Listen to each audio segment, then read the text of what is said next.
भारत माता की बीजेपी वंदे नड्डा जी आपको अपना स्वागतम नड्डा जी तुम्हारे जानाई स्वागतम हेलो पूरे भारत के भारतीय जनता पार्टी के कार्यकर्ता को संभालते हुए जिनके कुशल नेतृत्व में पार्टी निरंतर आगे बढ़ रहे हैं ऐसे विश्व के सबसे बड़े राजनीतिक दल के राष्ट्रीय अध्यक्ष आदरणीय हमारे आपके सबके परम प्रिय परम आदरणीय जेपी नड्डा जी को इस माता त्रिपुरा सुंदरी के इस पावन भूमि पर हम नमन करते हैं वंदन करते हैं আমি অনুরোধ করছি এখন আমাদের রাজ্যে মাননীয় মুখ্যমন্ত্রী আমাদের প্রদেশ সম্মানীয় সভাপতি রাজীব ভট্টাচার্য মহোদয় আমাদের পরম আদরণীয় রাষ্ট্রীয় সভাপতিকে উত্তর এবং পুষ্পস্তবক দিয়ে বরণ করে দিলেন আমাদের রাজ্যের মাননীয় মুখ্যমন্ত্রী উনি আমাদের রাজ্যের ঐতিহ্যবাহী হ্যান্ডিক্রাফটের তৈরি একটি উপহার দিয়ে ওনাকে বরণ করে দিলেন আমি আমাদের যারা সাধারণ সম্পাদক রয়েছেন তাদের বলছি পুষ্পমালা দিয়ে আমাদের পরম আদরণীয় আমাদের রাষ্ট্রীয় সভাপতিকে বরণ করে নেওয়ার জন্য সবাই মিলে একবার জোরদার করতালির মাধ্যমে ভারত মাতা কি ভারত মাতা কি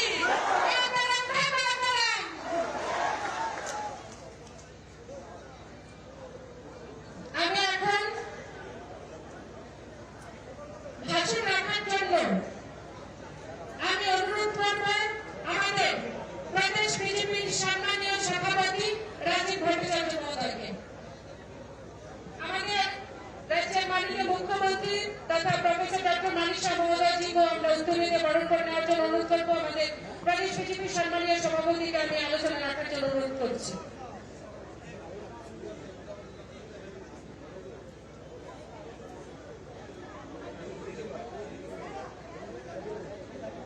আজকে আমরা খুব সৌভাগ্যবান যে আমাদের এই মাতা ত্রিপুরেশ্বরীর পুণ্যভূমিতে আমরা আমাদের আদরণীয় সর্বভারতীয় সভাপতি জেপি নাড্ডাজিকে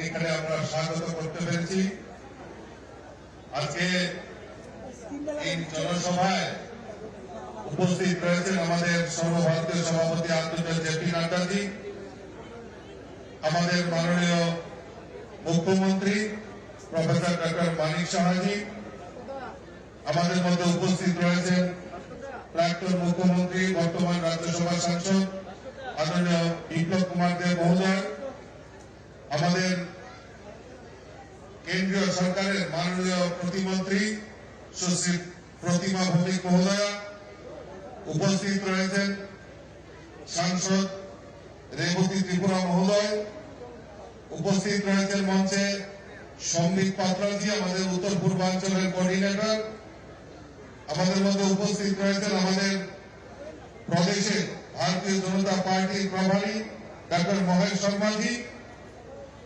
উপস্থিত রয়েছেন মাননীয় মন্ত্রীগণ রতনলাল নাথ মহোদয় প্রণজিৎ সিংহ রায় সুশান্ত চৌধুরী টিঙ্কু রায় শান্তনা চাকমা সুধাংশু দাস বিকাশ দেববর্মা শুক্লাচরণ নোয়াতিয়া সহ আমার ভারতীয় জনতা পার্টির প্রদেশ কমিটির অফিস বেয়ারার এবং অন্যান্য নেতৃত্ব বিধায়ক বিধায়িকা থেকে শুরু করে যারা আজকের এই জনসভাকে সাফল্যমণ্ডিত করার জন্য এখানে উপস্থিত হয়েছেন আমি সকলকে স্বাগত জানাচ্ছি অভিনন্দন জানাচ্ছি এবং শুভেচ্ছা জানাচ্ছি আপনারা দীর্ঘক্ষণ ধরে অপেক্ষা করছেন আমাদের রাষ্ট্রীয় সভাপতি বক্তব্য শোনার জন্য কাজে আমি দুটি কথা বলেই আমার বক্তব্য আমি বিরাম দেব বন্ধুগণ আমরা জানি যে আমাদের ভারতবর্ষের স্বাধীনতার পর থেকে আমাদের ভারতবর্ষের প্রায় 60টি বছর আমাদের এই ভারতবর্ষকে কোন সময় কংগ্রেস বা কোন সময় কংগ্রেসের সহযোগী কমিউনিস্ট বা অন্যান্য দল এই ভারতবর্ষকে শোষণ করেছে।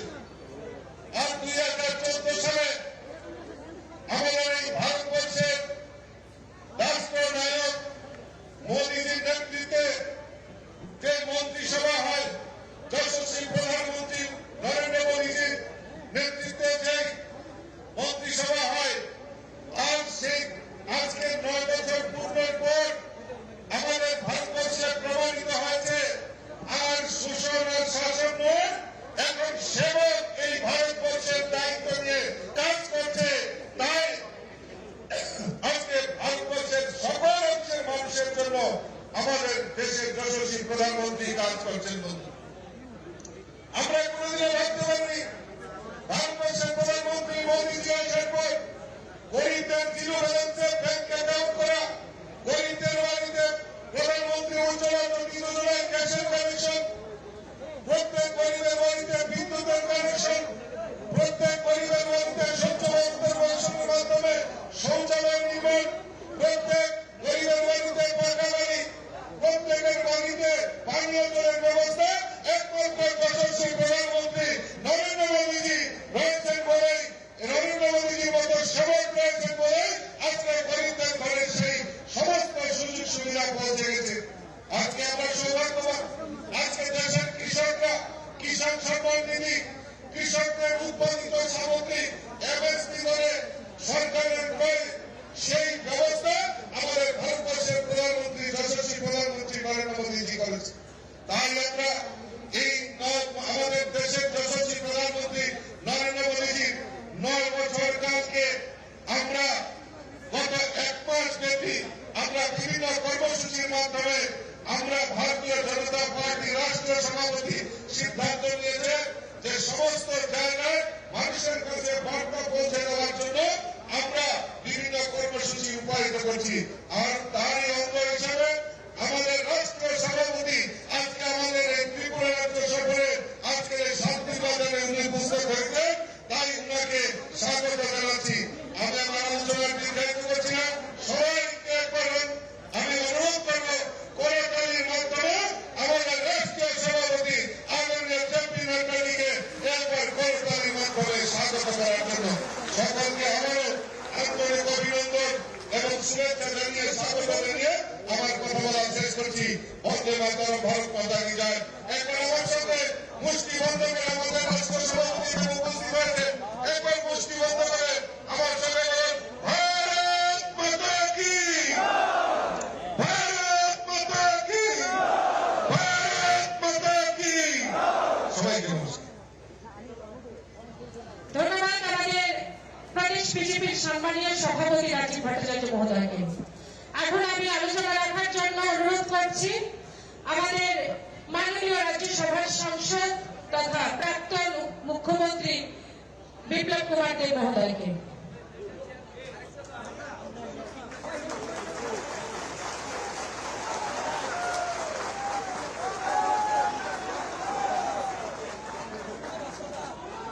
সবাইকে আমি ধন্যবাদ জানাই যে এত সকালে সকালে এত বড় মাত্রা শান্তিবাজারে ভারতীয় জনতা পার্টি দেবতন্ত্র কার্যকর্তারা একত্রিত হয়েছে। আমাদের মধ্যে যিনি রয়েছেন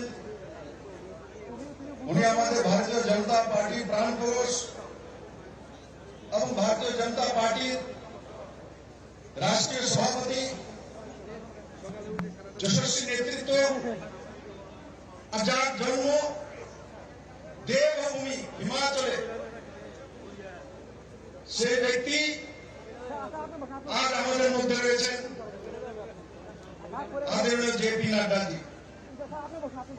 আমাদের মধ্যে রয়েছেন ত্রিপুরার মাননীয় মুখ্যমন্ত্রী ডক্টর মানিক শাহ মহোদয়, প্রদেশ অধ্যক্ষ শ্রী রাজীব ভট্টাচার্য মহোদয় এবং মঞ্চাসীন সমস্ত মন্ত্রীগণ, বিধায়কগণ, ভারতীয় জনতা পার্টির নেতৃত্ব, আর বিশেষ করে এই ময়দানে কোনায় কোনায় ভারতীয় জনতা পার্টির পৃষ্ঠা প্রমুখ থেকে নিয়ে সমস্ত দেবতুল্য কার্যকর্তা বৃন্দকে আমি স্বাগত জানাই। আর তার সঙ্গে সঙ্গে মাননীয় জেপি নাড্ডাজিকে তার জন্য স্বাগত জানাবো। 2018-তে মাননীয় প্রধানমন্ত্রীর নেতৃত্বে ভারতীয় জনতা পার্টির সরকার ত্রিপুরাতে 25 বছরের ক্রমাগত টানা কংগ্রেস সরকারকে পরাজিত করে শূন্য থেকে সরকার হয়েছে। আর দ্বিতীয়বার মাননীয় প্রধানমন্ত্রীর নেতৃত্বে और नाड्डाजी कौशल व्यक्तित्व के माध्यमे त्रिपुराते भारतीय जनता पार्टी द्वितीयবার सरकार प्रतिष्ठित হয়েছে। আমি এই মাঠা থেকে মাননীয় জেপি নাড্ডাজিকে আশ্বস্ত করতে চাই 2024-এর নির্বাচনে ত্রিপুরা ভারতীয় জনতা পার্টি আবার 2টি পদ্মফল পাঠিয়ে মাননীয় প্রধানমন্ত্রীজিকে 9 বছর পূর্তি উপলক্ষে ত্রিপুরার মানুষ নিশ্চিত উপহার দেবে। আমি আমার ভাষণ দীর্ঘায়িত করবো না। আমাদের মধ্যে মাননীয় জেপি নাড্ডাজি রয়েছেন। আমি একবার আমার সমস্ত কার্যকর্তাদের বলবো, একবার মুষ্টি বন্ধ করে হাত তোলেন উপরে, সবাই ডানে বামে যেখানে আছে চারো তরফ বলুন ভারত মাতা কি, জেপি নাড্ডা কি, জেপি নাড্ডা কি, মাননীয় প্রধানমন্ত্রী নরেন্দ্র মোদী কি। সবাইকে অনেক অনেক ধন্যবাদ। ধন্যবাদ মাননীয় বিপ্লব কুমার দেব মহোদয়কে। এখন আমাদের সকলকে সম্বোধন করবেন এই রাজ্যের জনপ্রিয় মুখ্যমন্ত্রী প্রফেসর ডক্টর মানিক শাহ মহোদয়।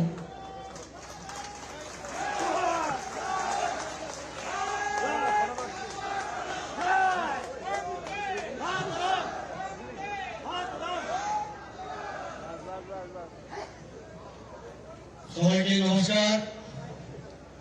খুলুমখা মুম্বাই। আজকের এই বিশাল যে জনসমাবেশ, সেই জনসমাবেশে মঞ্চে উপস্থিত আছেন আমাদের সবার প্রিয় আদরণীয় এবং আমাদের গার্জিয়ান ভারতীয় জনতা পার্টির সর্বভারতীয় সভাপতি মাননীয় জেপি নাড্ডাজি উপস্থিত আছেন। আমাদের ত্রিপুরা প্রদেশ বিজেপি মাননীয় সভাপতি শ্রী রাজীব ভট্টাচার্য মহোদয় উপস্থিত আছেন, যিনি একটু আগে ওনার মূল্যবান বক্তব্য এখানে রেখেছেন। আমাদের ত্রিপুরা সরকারের প্রাক্তন মুখ্যমন্ত্রী এবং বর্তমান রাজ্যসভার এমপি শ্রী বিপ্লব কুমার দেব মহোদয় উপস্থিত আছেন। MOS social justice and employment Shrimati Pratima Bhowmik মহোদয়া উপস্থিত আছেন। আমাদের সবার প্রিয় প্রাক্তন উপমুখ্যমন্ত্রী ত্রিপুরা সরকারের শ্রী যিশু দেববর্মা মহোদয় উপস্থিত। আমাদের মাননীয় প্রধানী ডক্টর মহেশ শর্মাজি এবং এখানে উপস্থিত আছেন আমাদের শ্রমিক পাত্রাজি নর্থ ইস্টের কোঅর্ডিনেটর এবং সম্মানীয় ত্রিপুরা সরকারের সমস্ত মন্ত্রীগণ এবং আমার সামনে উপস্থিত আছেন আমাদের মাননীয় বিধায়ক বিধায়িকাগণ এবং কর্পোরেটরগণ, মেয়র থেকে শুরু করে এখানে যারা এমনি আমাদের অন্যান্য যারা কার্যকর্তা এখানে উপস্থিত আছেন, সবাইকে আমি হার্দিক অভিনন্দন ও শুভেচ্ছা জানাচ্ছি। প্রিয় রাজ্যবাসী, দেশ আজ এক ঐতিহাসিক সুযোগের সন্ধিক্ষণে মাননীয় প্রধানমন্ত্রী নরেন্দ্র মোদীজির বিচক্ষণ নেতৃত্বে আধুনিক ভারতবর্ষ নতুন উদ্যমে এগিয়ে চলছে। মাননীয় প্রধানমন্ত্রীর নেতৃত্বে এক যে 9 বছর পূর্তি সময়কাল দেশের ইতিহাসে এক উল্লেখযোগ্য অধ্যায়। উদ্যম, দক্ষতা ও সুচিন্তিত যে পরিকল্পনা গ্রহণের মাধ্যমে গত 9 বছর দেশে ব্যাপক সংস্কার ও পরিকাঠামোগত উন্নয়ন ঘটেছে। আগামী দিনে ভারতবর্ষের ইতিহাসকে ভাগ করা যাবে প্রাক, মধ্যযুগ এবং মোদীজির নেতৃত্বে বর্তমান ভারতবর্ষের সময়কাল। দেশের এই সময়কাল জনগণের কল্যাণ এবং সার্বিক উন্নয়নের সময়কাল হিসাবে চিহ্নিত হয়ে যাবে। দীর্ঘদিনের উপেক্ষিত অবহেলিত উত্তর পূর্বাঞ্চলে গত 9 বছর পেয়েছে অভূতপূর্ব উন্নয়নের সুযোগ। রেল, সড়ক, বিমান পরিষেবা থেকে শুরু করে সমস্ত উন্নয়নের ক্ষেত্রে আজকে ত্রিপুরা থেকে আরম্ভ করে পুরো নর্থ ইস্টার্ন যে রোড সেটা দেশের অন্যতম উন্নয়নের কেন্দ্রবিন্দু। প্রধানমন্ত্রী যে মার্গদর্শনে আমাদের রাজ্য গত 9 বছরের সময়কালে সার্বিক উন্নয়ন আত্মনির্ভরতার ক্ষেত্রে অভূতপূর্ব সাফল্য এসেছে। আমি কিছু উল্লেখযোগ্য সাফল্য তুলে ধরছি। কৃষি ক্ষেত্রে রাজ্যে পিএম কিষাণ যোজনায় বার্ষিক 6,000 টাকা করে 2,47,000-এরও বেশি কৃষক আর্থিক সহায়তা পেয়েছে। এতে করে ব্যয় হয়েছে 533 কোটি 16 লক্ষ টাকা। এর ফলে আগে 2015-16-তে যে কৃষকদের আয় ছিল 6,580 টাকা, বর্তমানে তা 13,590 টাকা হয়েছে, যেটা আমাদের যে চিন্তা ছিল এবং আমরা যেটা ভেবেছিলাম যে দ্বিগুণ করবো কৃষকদের আয়, সেটা হয়েছে। প্রধানমন্ত্রী ফসল বীমা যোজনায় প্রায় 10,08,00,000 কৃষককে বীমার আওতায় আনা হয়েছে। 10,08,000 কৃষককে বীমার আওতায় আনা হয়েছে, যাতে রাজ্যে বাজেট থেকে কৃষকের বীমার অংশীদারত্ব 20,83,00,000 টাকা বহন করা হয়েছে। বন্ধুগণ, কিষাণ ক্রেডিট কার্ডের মাধ্যমে প্রায় 3,07,000 কৃষককে কৃষি ঋণ দেওয়া হয়েছে, যার আর্থিক খরচ 1,530 কোটি টাকা হয়েছে। স্বাস্থ্য ক্ষেত্রে প্রধানমন্ত্রী জন আরোগ্য যোজনায় 2018 সাল থেকে এখন পর্যন্ত রাজ্যে প্রায় 13 লক্ষ আয়ুষ্মান কার্ড প্রদান করা হয়েছে এবং সেকেন্ড যেটা হয়েছে প্রায় 2 লক্ষের উপরে, এবং তাতে করে 130 কোটি টাকার আবেদন নিষ্পত্তি হয়েছে। প্রধানমন্ত্রীর পোষণ কর্মসূচিতে 2.5 লক্ষের বেশি প্রাথমিক স্তরে স্কুলের শিশু এবং উচ্চ প্রাথমিক স্তরের 1.5 লক্ষ শিশুকে পুষ্টিকর খাদ্য বিতরণ করা হয়েছে। প্রধানমন্ত্রীর ভাবনাকে পাথেয় করে রাজ্য সরকার মহিলা ও শিশুদের উন্নয়নের ক্ষেত্রে অধিক গুরুত্ব দিয়েছে। রাজ্যে সরকারি চাকরিতে 33% পদ মহিলাদের জন্য সংরক্ষণ করা হয়েছে। বন্ধুগণ, গ্রামীণ মহিলাদের অর্থনৈতিক সমৃদ্ধির লক্ষ্যে প্রায় 4 লক্ষ গ্রামীণ মহিলাকে যুক্ত করে 50,000 স্বসহায়ক দল গঠন করা হয়েছে। স্বসহায়ক দলগুলির মধ্যে 1100 কোটি টাকারও অধিক রিভলভিং ফান্ড ও ব্যাংক লোনের ব্যবস্থা করা হয়েছে। কলেজ স্তর পর্যন্ত আপনারা জানেন যে ছাত্রীদের টিউশন ফি মুকুব করা হয়েছে। নবম শ্রেণীতে পাঠরত প্রায় 1 লক্ষ ছাত্রীকে বিনামূল্যে সাইকেল বিতরণ করা হয়েছে। জনজাতিদের সার্বিক বিকাশে সরকার আন্তরিক। বনাঞ্চলে বসবাসকারী নাগরিকদের অধিকার সুরক্ষিত করতে বনাধিকার অ্যাপ চালু করা হয়েছে। ভারত সরকারের 17টি, আমাদের মাননীয় প্রধানমন্ত্রীর কারণে 17টি একলব্য মডেল রেসিডেন্সিয়াল স্কুলে অনুমোদন দিয়েছে। এর মধ্যে 2 স্কুল ইতিমধ্যে চালু হয়েছে। রাজ্যে 1,400-টিরও অধিক স্কুলে ককবরক ভাষাকে আমরা বিষয় হিসাবে চালু করেছি। আগরতলা সিঙ্গারবিল বিমানবন্দরকে মহারাজা বি বিক্রম বিমানবন্দর হিসাবে নামকরণ করা হয়েছে এবং আন্তর্জাতিক টার্মিনাল বিল্ডিং হিসাবে চালু করা হয়েছে। পরিকাঠামোগত উন্নয়নের ক্ষেত্রে রাজ্যে প্রায় 5 লক্ষ ঘর আমরা সুবিধাভোগীদের জন্য বরাদ্দ করেছি। প্রধানমন্ত্রী গ্রাম সড়ক যোজনায় রাজ্যে 2,000 কিলোমিটার উপর রাস্তা নির্মাণ করা হয়েছে। জল জীবন মিশনে রাজ্যে 4,30,000 উপর পরিবারকে পানীয় জলের সংযোগ দেওয়া হয়েছে। সৌভাগ্য প্রকল্প দীনদয়াল উপাধ্যায় গ্রাম জ্যোতি যোজনার অধীনে প্রায় 2,18,000 পরিবারে প্রায় 690 কোটি টাকা দেওয়া হয়েছে। বন্ধুগণ, মাননীয় প্রধানমন্ত্রীর এই ধরনের দূরদর্শী উদ্যোগের ফলে দেশ আজ 5 ট্রিলিয়ন অর্থনৈতিক লাভের উন্নতি হয়েছে। এই জনমন্ত্রী শাসন আরো অনেক বছর বজায় থাকুক এবং প্রতিটি স্বপ্নকে বাস্তবে পরিণত করার সুযোগ এনে দিন। আমাদের মাননীয় প্রধানমন্ত্রীর মার্গদর্শনকে পাথেয় করে এক ত্রিপুরা শ্রেষ্ঠ ত্রিপুরা করার লক্ষ্যে আমাদের রাজ্য উন্নয়ন কর্মযজ্ঞ অব্যাহত রয়েছে। সবাইকে অনেক ধন্যবাদ। নমস্কার। বন্দে মাতরম। ভারত মাতা কি জয়।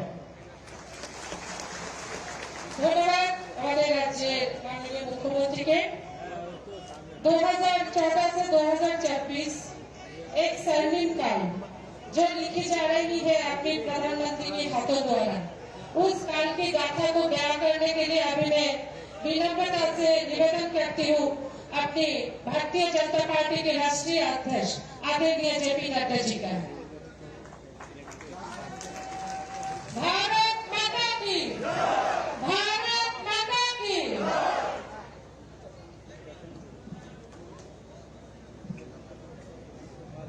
के इस जनसभा में मंच पर उपस्थित भारतीय जनता पार्टी के हमारे प्रदेश के अध्यक्ष श्री राजीव भट्टाचार्य जी, हमारे प्रदेश के यशस्वी मुख्यमंत्री सम्मानीय मानिक शाह जी, हमारे पूर्व मुख्यमंत्री और राज्यसभा के सांसद विप्लव देव जी, भारत सरकार में मंत्री बहन प्रतिमा भौमिक जी, पूर्व उप मुख्यमंत्री जिष्णुदेव बर्मन जी, यहाँ के लोकप्रिय सांसद रेवती जी, हमारे सम्मिलित पात्रा जी, महेश शर्मा जी, यहाँ मंच पर उपस्थित सभी मंत्रीगण, हमारे विधायकगण और यहाँ इतनी बड़ी संख्या में एकत्र आए देवी और सज्जनों, मेरे नौजवान साथी और मीडिया के मेरे साथी, प्रिंट मीडिया और इलेक्ट्रॉनिक मीडिया के मेरे साथी। सबसे पहले तो जब मैं त्रिपुरा की धरती पर आया हूं तो मैं सबसे पहले मां त्रिपुरा को नमन करते हुए अपनी बात को प्रारंभ करता हूं। त्रिपुरेश्वरी माता जी की आशीर्वाद लेकर अपनी बात को आप सबके सामने रखना चाहता हूं। और जब मैं साउथ त्रिपुरा में आया हूं, दक्षिण त्रिपुरा में आया हूं, तो यहां शांति बाजार में जो हमारा बहुत प्रसिद्ध काली मंदिर है, उसको भी मैं नमन करते हुए अपनी बात को प्रारंभ करता हूं। मित्रों, मुझसे पूर्व राजीव भट्टाचार्य जी ने, हमारे विप्लव देव जी ने और हमारे सभी पूर्व वक्ताओं ने, प्रतिमा जी ने, हमारे मुख्यमंत्री जी ने आपके सामने बहुत ही तफसील से किस तरीके से मोदी जी के नेतृत्व में देश आगे बढ़ा है और त्रिपुरा का भी विकास हुआ, देश का भी विकास हुआ, इन सारी बातों को बहुत गहराई से आपके सामने रखा है। मैं एक ही बात कहना चाहता हूं कि ये जो 9 साल प्रधानमंत्री मोदी जी के नेतृत्व में जो हम सब लोगों ने देखा है, उसमें हमने पाया है कि इन 9 सालों में भारत की तस्वीर और तकदीर को मोदी जी के नेतृत्व ने बदल डाला है। इसको मैं गौरव के साथ कह सकता हूं। और जब मैं ये कहता हूं तो मैं आप सबको ये भी याद दिलाना चाहता हूं कि आप 2014 के पहले का भारत देखो और 2014 के बाद का भारत देखो। 2014 से पहले कैसा भारत था? 2014 से पहले भारत था जिसका नाम भ्रष्टाचारी देशों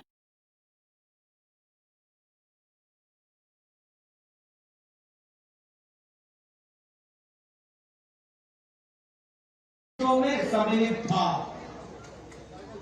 हम एक भ्रष्टाचारी देश कहलाते थे। हर दिन एक नया स्कैंडल, एक नया स्कैम, एक नया स्कैम।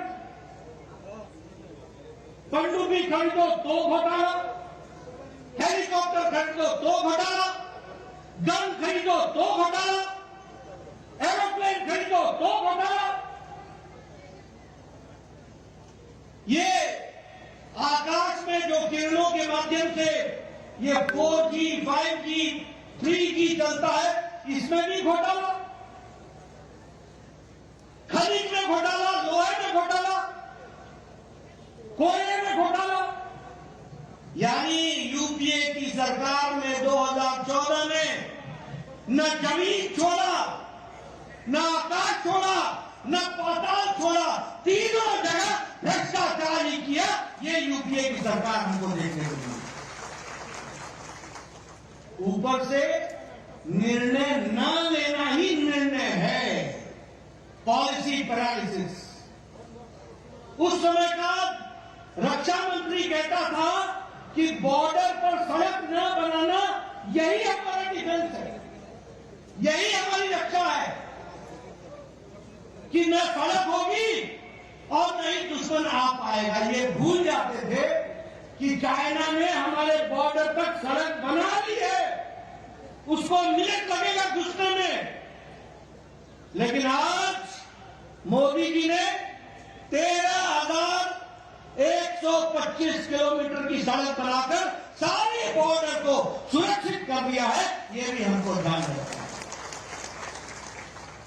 तो एक समय था भ्रष्टाचारी देश, निर्णय न लेने वाला देश, अनिर्णय की स्थिति में रहने वाला देश, वंशवाद से ग्रसित देश, और वहां से आदरणीय मोदी जी ने 2014 के बाद निर्णय लेने वाला देश, मजबूत देश, कड़वे फैसले करने वाला देश, आम आदमी को राहत मिल सके इसके लिए काम करने वाला देश बनाया। तो मोदी जी ने बनाया, इस बात को भी हमको ध्यान रखना चाहिए। और इसीलिए जहां भ्रष्टाचार था उससे देश को निकाल करके विकासवाद के साथ जुड़ा, जहां वंशवाद था तो वंशवाद से निकाल करके विकासवाद की ओर ले गए, जहां वोट बैंक की पॉलिटिक्स थी उस वोट बैंक की पॉलिटिक्स से निकाल करके देश को तरक्की की ओर ले जाने का काम और रिपोर्ट कार्ड की राजनीति को मोदी जी ने सामने ला करके खड़ा किया। इसलिए मोदी जी के नेतृत्व में नहीं सिर्फ सरकार बदली, सरकार के साथ साथ सरकार के काम करने की संस्कृति भी बदल डाली। इस बात को भी हमको ध्यान में रखना चाहिए। रिपोर्ट कार्ड की राजनीति, आज यहां हमारे जो भी नेता खड़े होते हैं छाती ठोक के बोलते हैं हमने ये कहा था, हमने ये किया है, हमने ये कहा था, हमने ये किया है, ये हम करेंगे, ये कर रहे हैं और ये भी करके देंगे। इस बात को कहा है तो भारतीय जनता पार्टी ने कहा। और इसीलिए जब हम विकास की बात करते हैं, आपको जान करके खुशी होगी कि सड़कों के लिए, रोड्स, नेशनल हाईवे के लिए, इंफ्रास्ट्रक्चर के लिए 18 लाख करोड़ रुपए 2014 से 2022 के बीच में खर्च हुआ है। और इस साल 10 लाख करोड़ रुपए सिर्फ इंफ्रास्ट्रक्चर पर खर्च हो रहा है, सिर्फ इंफ्रास्ट्रक्चर पर खर्च हो रहा है। रेलवे लाइन, रोड, अब मैं अगर कंस्ट्रक्शन की बात करूं, एक समय में प्रतिदिन 12 किलोमीटर नेशनल हाईवे बनता था एक दिन, और आज 29 किलोमीटर प्रतिदिन नेशनल हाईवे बनाया जा रहा है। ये भी हमको ध्यान रखना चाहिए। उसी तरीके से नेशनल हाईवे पिछले 9 सालों में 54,000 किलोमीटर बने, 54,000 किलोमीटर। और त्रिपुरा में पिछले 6 सालों में 300 किलोमीटर नेशनल हाईवे बन करके तैयार हुआ है। ये भी हमको याद रखना है। ये जो अगरतला से शांति बाजार तक और ये जो साउथ त्रिपुरा है, अब ये नेशनल हाईवे है कि नहीं है? ये नेशनल हाईवे किसने दिया? 2016 में मोदी जी ने दिया और नितिन गडकरी जी ने काम करा करके ये भी आपको दिया। और आज 6 नेशनल हाईवे आज त्रिपुरा में उनका काम चल रहा है और वह आपको त्रिपुरा को दिया गया है। उसी तरीके से अगर हम बात करें तो 37,000 किलोमीटर रेलवे ट्रैक को इलेक्ट्रीफाई कर दिया गया है। यानी अब 37,000 किलोमीटर की सड़क रेलवे ट्रैक पर इलेक्ट्रिक की ट्रेन दौड़ती है, इलेक्ट्रिफिकेशन हो गया है। यह भी हमको ध्यान रखना चाहिए। और अगरतला से अकुरा रेल लिंक, जिसका इंडियन साइड जो भारतीय साइड है उसमें 5.40 किलोमीटर, 460 किलोमीटर, ये टोनियर, ये जो हमारा नॉर्थ ईस्ट हमारा डिपार्टमेंट है उसके माध्यम से इसका काम हुआ है। और 6.8 किलोमीटर ये बांग्लादेश में जो रेलवे ट्रैक बन रहा है इसका खर्च मिनिस्ट्री ऑफ एक्सटर्नल अफेयर्स विदेश मंत्रालय ने दिया है। और अब अगरतला से कलकत्ता जाने का समय 31 घंटे से घट करके 10 घंटे हो जाएगा। ये विकास की नई कहानी की जा रही है। ये है बदलता भारत। पहले हम बांग्लादेश में के माध्यम से सोच नहीं सकते थे। आज हमने रेलवे ट्रैक के काम को आगे बढ़ाया। आपको जान करके खुशी भी होगी और आश्चर्य भी होगा। खुशी ये होगी कि आज 9 साल के अंदर 74 एयरपोर्ट बने हैं, 74 एयरपोर्ट। और उसके साथ साथ 70 साल में 74 एयरपोर्ट बने और मोदी जी के नेतृत्व में 9 साल के अंदर 74 एयरपोर्ट बने हैं। ये भी हमको ध्यान रखना चाहिए। आज नॉर्थ ईस्ट में 7 नए एयरपोर्ट बन रहे हैं। सभी कैपिटल को जोड़ने का प्रयास हो रहा है या कैपिटल के नजदीक एयरपोर्ट बनाने का इंतजाम हो रहा है। अगर हम गांव की सड़क बोले तो आपको जान करके आश्चर्य होगा, पिछले 9 साल में 3,28,000 सड़क ऑल वेदर रोड गांव को जोड़ने के लिए बनी है और 61,000 गांव हैबिटेशन को पक्की सड़क से जोड़ने का काम पिछले 9 साल में हुआ। अगर मैं शांति और सुरक्षा की बात करूं तो मैंने पहले कहा 13,125 किलोमीटर, क्षमा करिएगा 13,525 किलोमीटर कॉर्नर रोड बन करके तैयार हो गया है। और एक नहीं 2 ब्रिज बन करके एक तरफ से जाने का एक तरफ से आने का, हर मौसम में 2 दिन के अंदर 1 दिन के अंदर अपनी फौज को बॉर्डर पर पहुंचाने का काम किया। तो नरेंद्र मोदी जी ने किया, ये भी हमको ध्यान में रखना है। आप सबको मालूम ही है, हम नारा लगाते थे एक देश में 2 निशान 2 विधान 2 प्रधान नहीं चलेंगे। जम्मू कश्मीर में धारा 370 लगी हुई थी। मोदी जी ने 6 अगस्त 2019 को पार्लियामेंट में खड़े होकर के अमित शाह जी की रणनीति ने काम किया और मोदी जी की इच्छा शक्ति ने तय किया और धारा 370 को धाराशाही कर दिया और कश्मीर को संपूर्णता के साथ भारत से जोड़ दिया। ये भी हमको ध्यान रखना। उसी तरीके से अगर मैं बात करूं तो हमारे यहां विकास की दृष्टि से डिफेंस के प्रोडक्शन में 99% एक तो 7,500 करोड़ रुपए का जो प्रोक्योरमेंट है वो हुआ है और उसी तरीके से 2,71,000 का 2022-23 में प्रोक्योरमेंट हो रहा है डिफेंस प्रोडक्ट्स का और जिसमें से 99% भारत की इंडस्ट्री बना रही है। ये आत्मनिर्भर भारत की ओर जाने का विषय है। आपको मालूम होगा चाइना के साथ डोकलाम स्टैंड ऑफ हुआ, चाइना की फौजें खड़ी रही तो सामने भारत की फौज भी डट से खड़ी रही और उनको वहीं पर रोका। ये भी आपको मालूम। एयर स्ट्राइक, सर्जिकल स्ट्राइक, ये सब चीजें आप जानते हैं।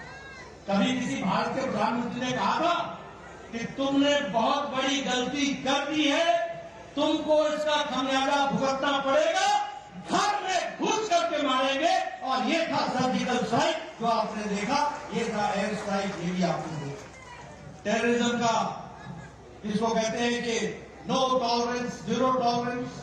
अगर मैं बात करूं आत्मनिर्भरता की ओर तो आज भारत AK-203 बनाने लगा है, असॉल्ट राइफल बनाने लगा है, उसी तरीके से प्रचंड हेलीकॉप्टर बनाने लगा है, उसी तरीके से INS विक्रांत भारत ने लड़ाकू जहाज बना करके दिखा दिया है और भारत की फौज में वो बेड़ा में वो शामिल हुआ है। ये भी हमको ध्यान में रखना।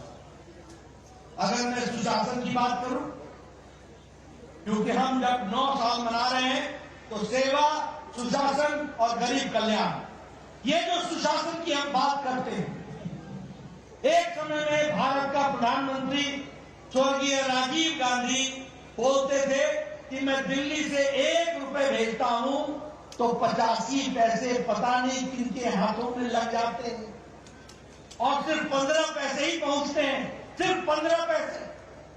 आज बदलता भारत मोदी जी के नेतृत्व में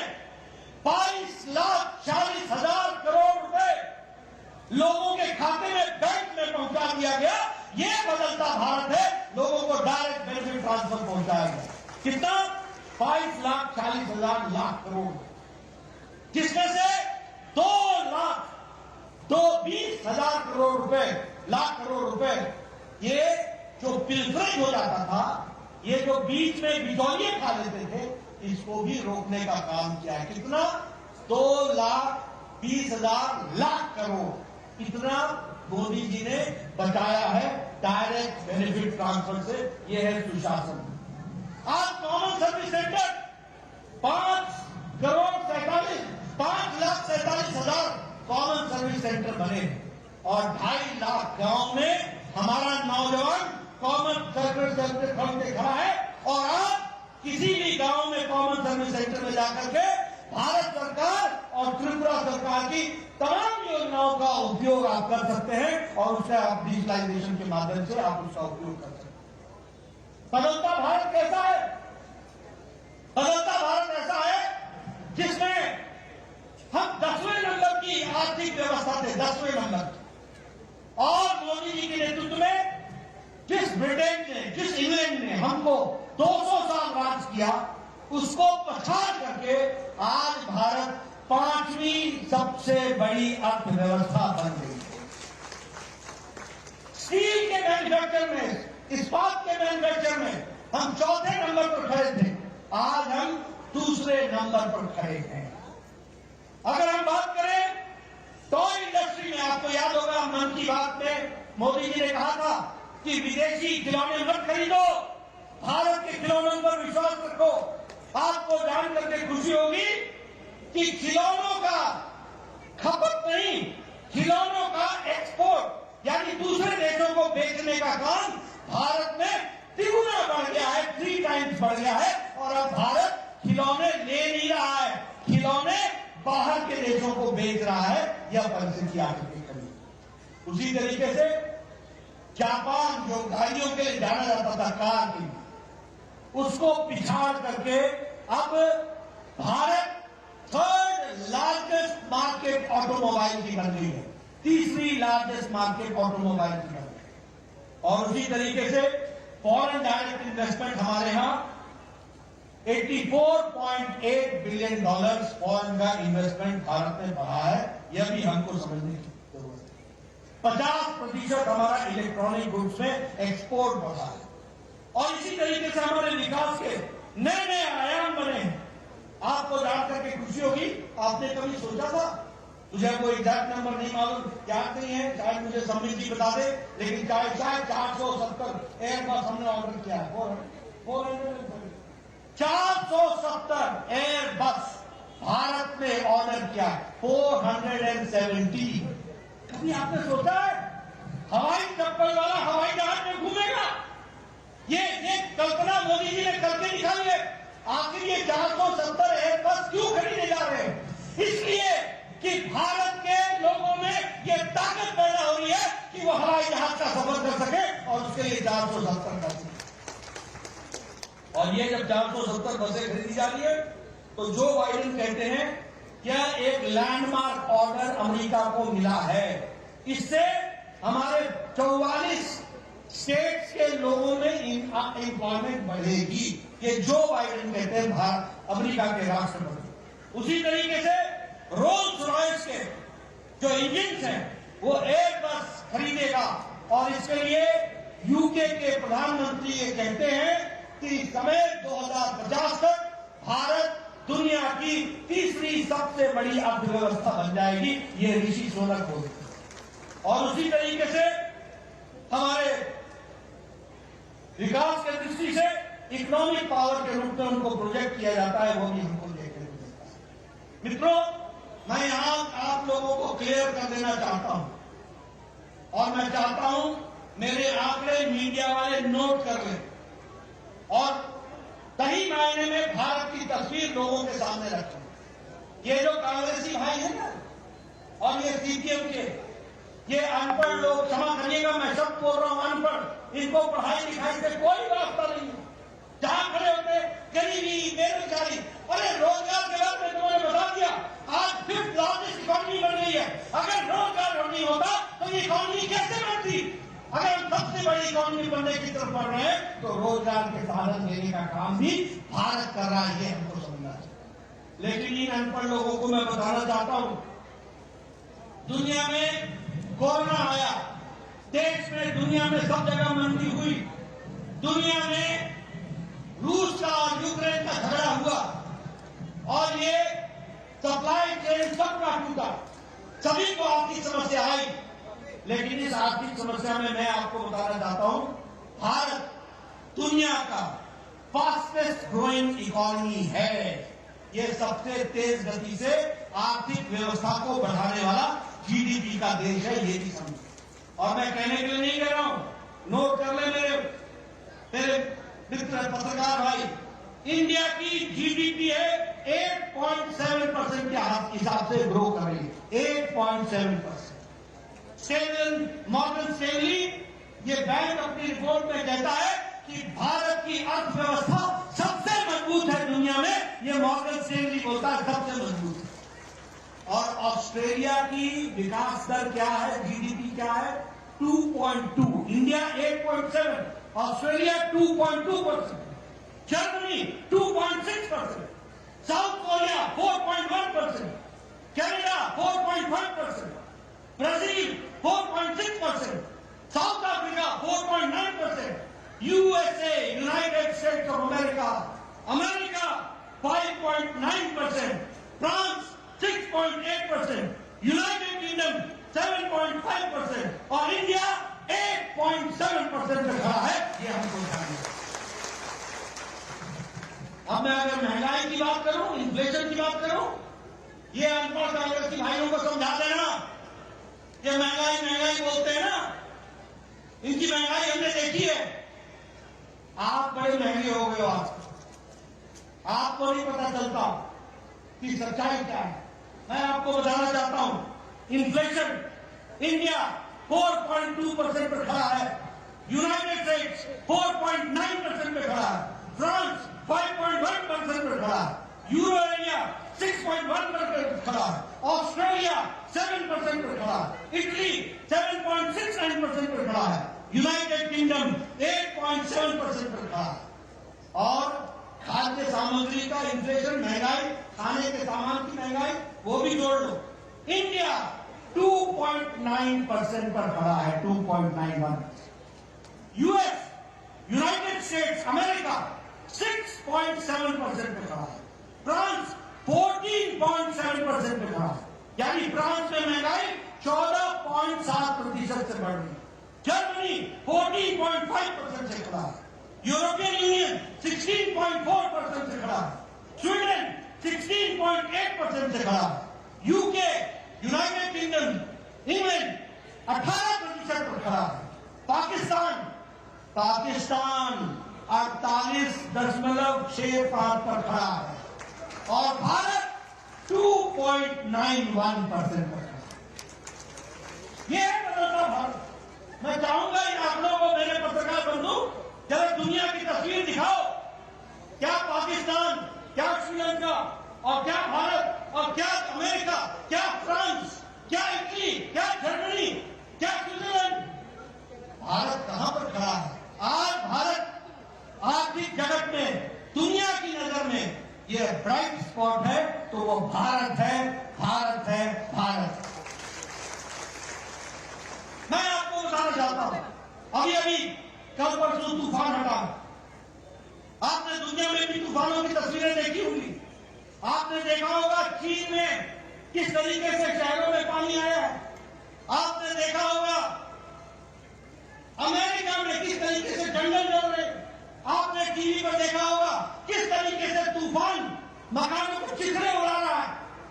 लेकिन ये भारत है, बदलता भारत, जहां तूफान आने से पहले हमारे साइंटिस्ट और हमारी इक्विपमेंट्स इतनी मजबूत मोदी जी ने लगाई है कि हमें 1-1.5 सप्ताह पहले पता चल जाता है कि तूफान कब आएगा, कहां आएगा, कितनी जोर से आएगा और उसकी कैसे व्यवस्था करनी है। और आप देखिए परसों तूफान आया, प्रधानमंत्री मोदी जी ने 1 हफ्ते पहले से तैयारी की, 1 लाख लोगों को सुरक्षित स्थानों पर पहुंचाया गया, 1 लाख लोगों को। उसी तरीके से ये भी बताया गया कि 125 किलोमीटर की स्पीड से आएगा। पेड़ उखड़ गए, प्रकृति पर किसी का जोर नहीं, लेकिन जान माल का नुकसान नहीं होने दिया। ये प्रधानमंत्री मोदी जी की तस्वीर को ध्यान में रखकर के हमको ध्यान में रखना चाहिए। पूरी तैयारी की गई, एनडीआरएफ को लगाया गया और प्रदेश और सेंटर के कोऑर्डिनेशन के कारण यह तूफान जो तबाही मचा सकता था उसको सुरक्षित तरीके से लोगों को बचाने का काम किया, तो वो प्रधानमंत्री मोदी जी के द्वारा हुआ है। आज ये बदलता भारत की तस्वीर है। इतना बड़ा चक्रवात आए, इतनी बड़ा तूफान आए, 125 किलोमीटर के माध्यम से आए, 1 लाख लोगों को सुरक्षित पहुंचाया जाए, एनडीआरएफ को लगाया जाए, केंद्र और राज्य के द्वारा कोऑर्डिनेशन में काम किया जाए और जान माल की रक्षा की जाए। ये बदलता भारत है जिसको हमको ध्यान में रखना चाहिए। मित्रों, मैं अपना ज्यादा समय नहीं लूंगा। अभी हमारे राजीव भट्टाचार्य जी आपसे चर्चा कर रहे थे। गांव, गरीब, वंचित, पीड़ित, शोषित, दलित, किसान, युवा, महिला, सबको अगर ताकत दी है, सशक्तिकरण किया है, तो मोदी जी के नीतियों ने किया है। यह हमको ध्यान में 4 करोड़ से ज्यादा घर प्रधानमंत्री आवास योजना में बने हैं। कितने? 4 करोड़। और 3,50,000 घर त्रिपुरा में बने, 3,50,000 घर। और मुझे याद है वो एयरपोर्ट के बगल में बॉर्डर के गांव में मैं गया था, लंकापुरा में गया था मैं। वहां मैंने चाय पी थी। हमारा एक गरीब भाई था, उसको प्रधानमंत्री आवास योजना मिला था। घर देख करके मेरा दिल इतना खुश हुआ। 2 कमरे, बेडरूम, 1 किचन अलग से, 1 शौचालय अलग से, किचन में गैस का चूल्हा, सामने कोर्टयार्ड, ऊपर छत, पक्का मकान और घर का मालिक नहीं, मालकिन उसकी मालिक। यह है प्रधानमंत्री आवास योजना, यह है महिला सशक्तिकरण। कितना दिया? 4 करोड़ घर, 3,50,000 त्रिपुरा में। मित्रों, ये जो हमारे एमएलए साहिबान बैठे हैं ना, ये बड़े खुशनसीब हैं कि इनको प्रधानमंत्री मोदी जी जैसा मिला है। मैं 1993 में 1993 में पहली बार एमएलए बन गया था। मैं आपको घटना सुनाना चाहता हूं। मेरा वीडियो आता था मेरे पास, नड्डा साहब आपको खुशखबरी सुनानी है, मेरा सुनो। कहता था कि आपको इंदिरा आवास योजना में एक पंचायत में 1 घर मिला है, बताइए किसको दे। मैं कहता था मेरी तबीयत खराब हो जाती थी। मैं सोचता था मैं कैसे न्याय करूंगा, 1 अनाथ 100 बीमार, कैसे ही इंदिरा आवास को मैं बांटूंगा, किसको दूंगा, किस गरीब को मैं उसके आंसू पहुंचूंगा। 1 पंचायत में 1 घर 1 साल में। ये तस्वीर हमने देखी है। मैं वीडियो को बोलता था जो सबसे गरीब आपको लगता है उसको आप दे दो, मैं फैसला नहीं करता।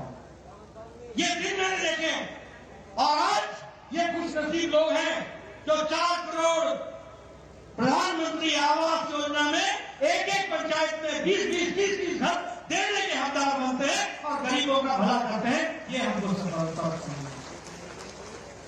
उसी तरीके से आज 11 करोड़ शौचालय बन गए, 12 करोड़ शौचालय बन गए। गांव में बहनें सूर्योदय और सूर्यास्त का इंतजार करती है। आपने वो दिन याद नहीं है? सिर्फ दैनिक नित्यक्रम के लिए उनको इंतजार करना पड़ता था और झुंड के झुंड एक साथ वो गांव से बाहर निकलती थी अपने दैनिक नित्यक्रम के लिए। आज 11 करोड़ से ज्यादा घर शौचालय इज्जत घर बने। ये इसका मतलब ये समझो कि कैसा भारत था 9 साल पहले, जहां 11 करोड़ बहनें अपनी इज्जत के लिए मोहताज थी। उनको अगर इज्जत देने का काम किया तो नरेंद्र मोदी जी ने किया। ये भी हमको ध्यान में रखना। अगर हम बात करें आयुष्मान भारत का, और यहां भी आपने स्कीम चलाई, तो स्कीम का नाम क्या है? आयुष्मान भारत। ये सब जितने बैठे हैं एमएलए एमपी, इस जितने, इन सब लोग आज से 7-8 साल पहले चिट्ठी लिखा करते थे, प्रधानमंत्री जी मेरे इलाके में फलाना निवासी फलाना बहुत गरीब है, इसका बाईपास सर्जरी होनी है, 2 लाख रुपए लगना है, कृपया प्रधानमंत्री राहत कोष से देने की कृपा करें। लिखते थे कि लिखते थे? मुख्यमंत्री को लिखते थे, मुख्यमंत्री जी फलाने की किडनी का ऑपरेशन होना है, 5 लाख रुपए खर्च होंगे, कृपया अनुदान देने की कोशिश कीजिए। अब मुख्यमंत्री जी 2 लाख देते थे, बाकी 3 लाख कहां से आए? 2.5 लाख देते थे, कहां से आए? ये सारी स्थितियां थी। लेकिन मोदी जी ने 10 करोड़, मेरे पत्रकार भाई नोट कर लेना, 10 करोड़ 74 लाख परिवार, 50 करोड़ लोग, गरीब लोग, जाति के आधार पर नहीं, काम के आधार पर गरीब लोग। कौन? रिक्शा वाला, रेडी वाला, रेडी वाला, सब्जी वाला, ठेले वाला, बस का ड्राइवर, बस का क्लीनर, बाल काटने वाला, कूड़ेदान से प्लास्टिक इकट्ठे करने वाला, ऐसे गरीब लोगों को, 50 करोड़ लोगों को 5 लाख रुपए प्रति वर्ष हेल्थ कवरेज देने का काम, स्वास्थ्य के गंभीर बीमारियों से लड़ने के लिए देने का काम किया तो मोदी जी। आज कम से कम 80 करोड़ रुपए का इस तरीके से लोगों की राहत मिली है, वह भी हमको ध्यान रखना है। प्रधानमंत्री उज्ज्वला योजना, उजाला योजना, गरीब कल्याण अन्न योजना, आज 80 करोड़ की जनता को 5 किलो गेहूं या 5 किलो चावल, 1 किलो नमक मिल रहा है कि नहीं मिल रहा है? मिल रहा है कि नहीं मिल रहा है? प्रधानमंत्री गरीब कल्याण अन्न योजना में मिल रहा है कि नहीं मिल रहा है? मैं सुनना चाहता हूं, मिल रहा है कि नहीं मिल रहा है? मित्रों, ये गरीब कल्याण अन्न योजना सिर्फ गरीब कल्याण अन्न योजना नहीं है, इसके कारण भारत की गरीबी 22% से घट करके 10% से कम हो गई और अति गरीबी 1% से भी कम हो गई है। और हम नहीं बोल रहे हैं, ये इंटरनेशनल मॉनिटरी फंड बोल रहे हैं। ये दुनिया की तस्वीरें हैं जो हम आपके सामने देखते हैं। भारत की तस्वीर मोदी जी ने बताइए, दुनिया में भारत की छवि बढ़ाई कि नहीं बढ़ाई? बढ़ाई कि नहीं बढ़ाई? ऑस्ट्रेलिया का प्राइम मिनिस्टर भारत के प्रधानमंत्री को बॉस बोलता है कि नहीं बोलता? पपुआ न्यू गिनी के प्रधानमंत्री भारत के प्रधानमंत्री जी के पांव छू करके अभिवादन करता है कि नहीं करता? न्यूजीलैंड का प्रधानमंत्री मिलने के लिए न्यूजीलैंड से फ्लाई करके ऑस्ट्रेलिया की सिडनी में आकर मिलता है कि नहीं मिलता? तमाम देश, दुनिया के तमाम देश, दुनिया के सबसे बड़े सम्मान के साथ आदरणीय प्रधानमंत्री को सम्मानित करते हैं कि नहीं करते हैं? दुनिया में भारत की छवि बनती है कि नहीं बनती है? अब ये यूक्रेन की लड़ाई हुई, मोदी जी ने पुतिन से बात करके युद्ध रुकवाया था कि नहीं रुकवाया था? मोदी जी ने ज़ेलेंस्की से बात करके युद्ध रुकवाया था कि नहीं रुकवाया था? और 22,000 बच्चों को सुरक्षित तिरंगा झंडा लेकर के भारत स्वदेश पहुंचाया। ये बदलता भारत है, ये भी हमको ध्यान रखना है। इसलिए मित्रों, मैं बहुत सी बातें आपको कह सकता हूं और बहुत सी चीजों को आपके सामने रख सकता हूं, लेकिन हाँ, समय का अभाव भी है। आपने मेरी बात बहुत सुनी है, लेकिन आपको मैं समझाना चाहता हूं, भारतीय जनता पार्टी, कांग्रेस और सीपीएम, इन तीनों का अंतर क्या है? सबसे पहले कांग्रेस समझो क्या है। कांग्रेस का मतलब है करप्शन, कांग्रेस का मतलब है भ्रष्टाचार, कांग्रेस का मतलब है कमीशन, कांग्रेस का मतलब है नॉन गवर्नेंस, कुशासन, कांग्रेस का मतलब है पॉलिसी पैरालिसिस, कांग्रेस का मतलब है भाई भतीजावाद, नेपोटिज्म, कांग्रेस का मतलब है परिवारवाद, कांग्रेस का मतलब है failure of law and order, Congress का मतलब, और सीपीएम का मतलब क्या है?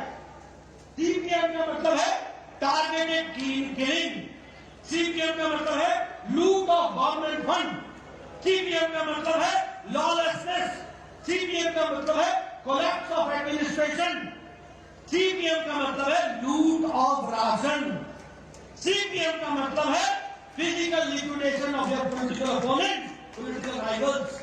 और बीजेपी का मतलब क्या है? बीजेपी का मतलब है डेवलपमेंट, बीजेपी का मतलब है हाईवे, बीजेपी का मतलब है रेलवे, बीजेपी का मतलब है एयरवे, बीजेपी का मतलब है इंटरनेट, बीजेपी का मतलब है विकास, बीजेपी का मतलब है इंफ्रास्ट्रक्चर, बीजेपी का मतलब है शिक्षा, बीजेपी का मतलब है स्वास्थ्य, बीजेपी का मतलब है गरीब कल्याण, बीजेपी का मतलब है गरीब सशक्तिकरण, बीजेपी का मतलब है महिलाओं का उत्थान, बीजेपी का मतलब है युवाओं को ताकत देना, बीजेपी का मतलब है सबका साथ, सबका विकास, सबका विश्वास, सबका प्रयास।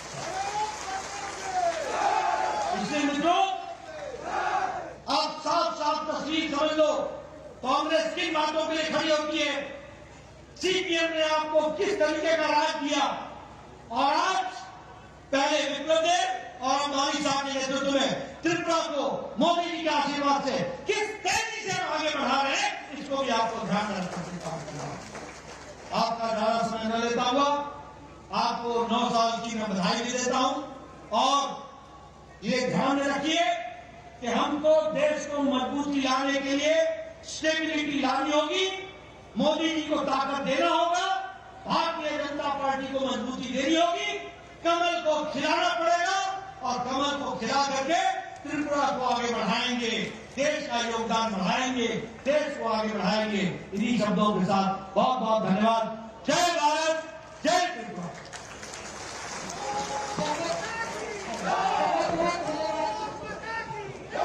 हमारे राष्ट्रीय अध्यक्ष जी का बहुमूल्य भाषण के माध्यम से आज की जनसभा यहीं पर समाप्त होती है, और हम सब आशा करते हैं कि आपका आगमन इस माता त्रिपुरा सुंदरी की इस भूमि पर बार बार हो, और हम सबको इस तरह से प्रेरणा मिले और हम सब आगे बढ़ते रहे। बहुत बहुत धन्यवाद।